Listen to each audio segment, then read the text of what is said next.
Hello দোস্ত, কেমন আছিস? আমার কাছে তোর জন্য কিছু প্রশ্ন আছে। পারবি অ্যান্সার দিতে? পারবি? Of course deer. বল, কোনো প্রবলেম নেই, বল। প্রশ্ন নাম্বার 1, এই নতুন বছরে নিজেকে ভালো রাখতে কি কি অভ্যাস করতে হবে বলতো? আচ্ছা বস, নোট কর। First, healthy food. Second, very important, exercise. And third, active হও। সব সময় বিছানায় পড়ে ঘুমাচ্ছ, চলবে না। অ্যান্ড ফোর্থ, মানসিক চাপ কমাতে হবে বস। মানসিক চাপ যত বাড়বে তত শরীরের মধ্যে প্রবলেম দেখা যাবে। And five, minimum 7 to 8 hours sleep. And most important, কমাও স্মোকিং, ড্রিঙ্কিং।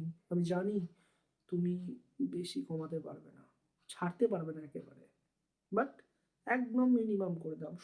থেকে সব থেকে কম যেটা হয় সেটা করো। আচ্ছা, এখনকার যুগের মানুষরা তো খুব আনাপি সব সময়। প্রত্যেকটা মানুষ কোনো না কোনো টেনশনে আছে।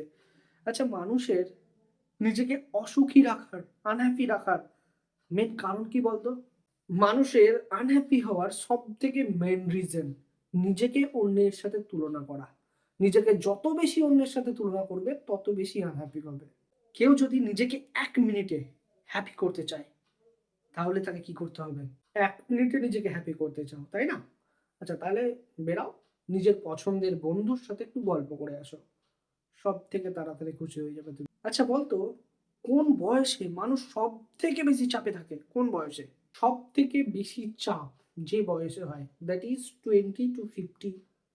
এই বয়সে মানুষের প্রচুর চাপ থাকে, মানসিক চাপ। লাস্ট প্রশ্ন, বিবাহিত ব্যক্তিরা বেশি অসুখী না অবিবাহিত ব্যক্তিরা? কারা বেশি আনাবি? অ্যাকর্ডিং টু রিসার্চ, বিবাহিত ব্যক্তিরা বেশি হ্যাপি অবিবাহিত ব্যক্তিদের তুলনায়। এটা রিসার্চ বলছে, আমি না। So friend, thank you for your time, and like, comment and share, and obviously subscribe my channel, please.